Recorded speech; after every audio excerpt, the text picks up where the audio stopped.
Hey everybody, it's your old pal again, CC Trubiak, and welcome back to CC's Vinyl Closet. Here is where I just love listening to classic country music on vinyl record and then spinning the gospel of what I've learned with you guys, my faithful listeners. So today I have a pretty special installment featuring none other than the wonderful Olivia Newton-John, country pop pioneer. So I'm going to be deep diving one of her earliest records today, and if this sounds like your kind of thing, I encourage you to find a comfy spot to sit for a spell, turn up the volume so you can hear this nice and easy, and get ready to take comfort in the warm gospel pleasure of Olivia Newton-John.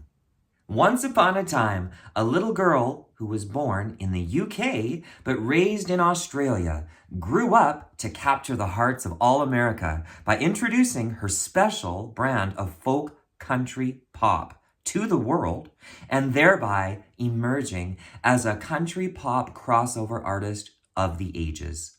She was born Olivia Newton-John on September 26, 1948, and she passed away at the age of 73 on August 8, 2022, and may she rest in sweet heavenly peace. She was born in Cambridge, England, to mother Irene, who was of German descent, and fled to the UK. Her father, Bryn, was born in Wales, and Olivia's maternal grandfather was German-Jewish Nobel Prize-winning physicist Max Born. Can you believe this stuff?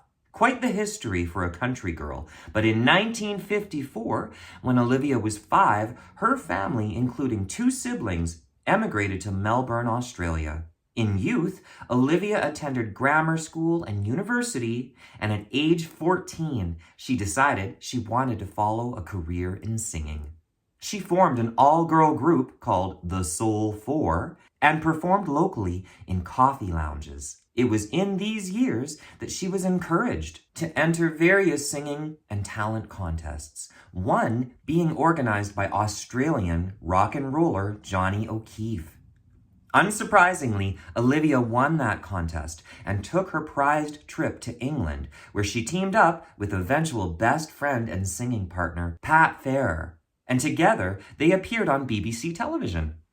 By 1969, she was appearing regularly on television, including working with Cliff Richard on his variety show. In 1970, she starred in an ill-fated sci-fi musical called Tomorrow.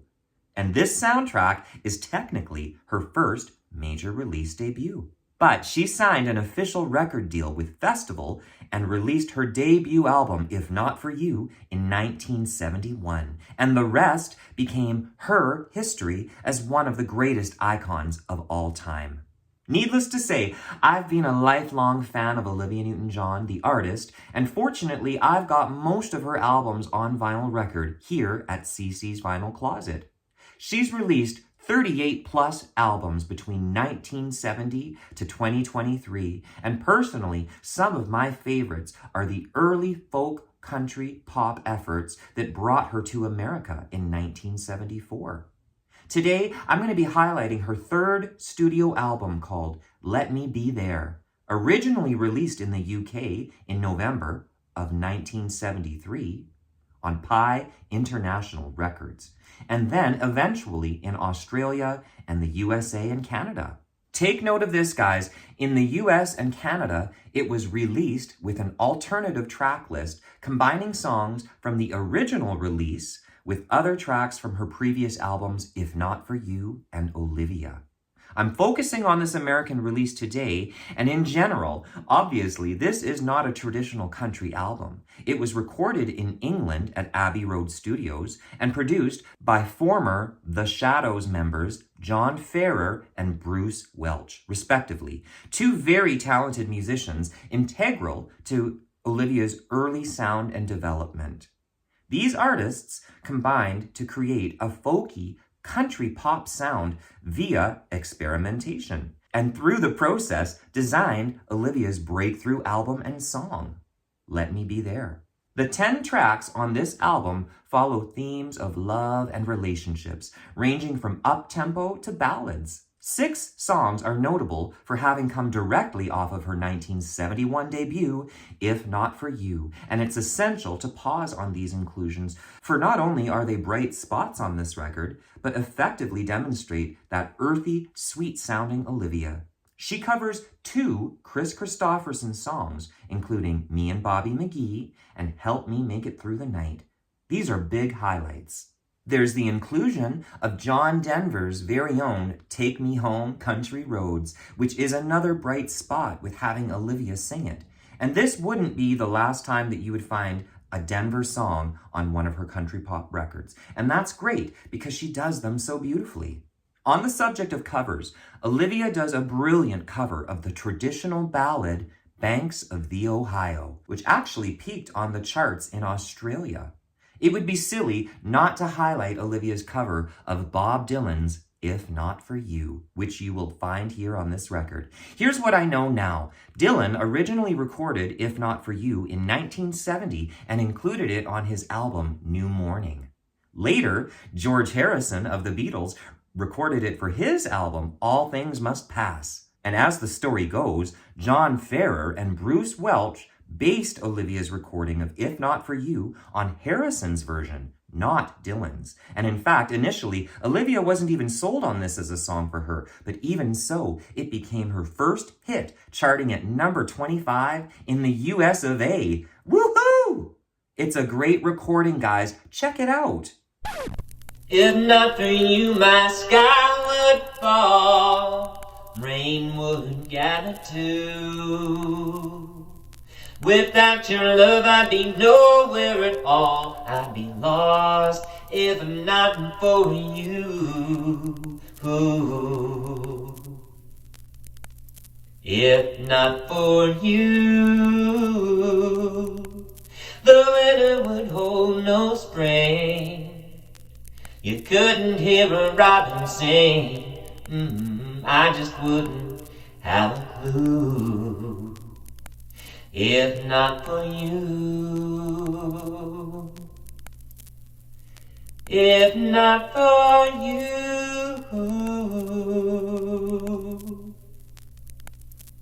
I must emphasize the sweet, natural, and earthy tones of Olivia's voice. She reflected her own point of view as an interpreter and did not copy or imitate any other female artists of that time, country or pop.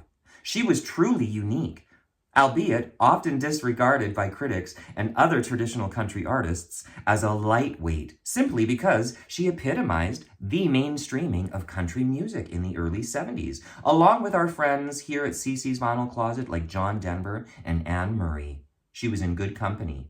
Olivia brought something of her own. Take, for instance, that hit title track, Let Me Be There, written by John Rostill, another English musician, bassist, and composer. He would also write her future hits, If You Love Me, Let Me Know, and Please, Mr. Please. Let Me Be There, as a song, is an up-tempo declaration of a bright and devoted love, in the style true to Olivia. And unlike the cover songs, this time she was the first to record it. And this is the song that peaked at number 6 on the US Hot Country Billboard charts, simultaneously developing legions of lifelong, hopelessly devoted fans. Wherever you go, wherever you may wander in your life, surely you know I'll always want to be there, holding your hand and standing by to catch you when you fall, seeing you through in everything you do. Let me be there in your morning, let me be there in your night. Let me change whatever's wrong and make it right. Let me take you through that wonderland that only two can share. All I ask you is let me be there. Did you guys know that upon the success of this album, Let Me Be There, the album earned her a first Grammy for Best Female Country Vocal Performance? Yep, as well as a CMA Awards trophy for Female Vocalist of the Year. A result that did not sit well with the partisan Nashville community, and I love this stuff.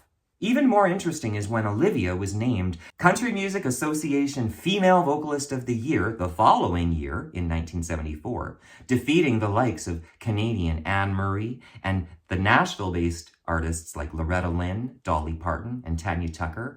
Her success spurred the creation of the Association of Country Entertainers, ACE, a very short-lived group formed at the home of George Jones and Tammy Wynette. The goal was to ensure representation of traditional country artists on their own charts, distinct from performers that they considered more pop.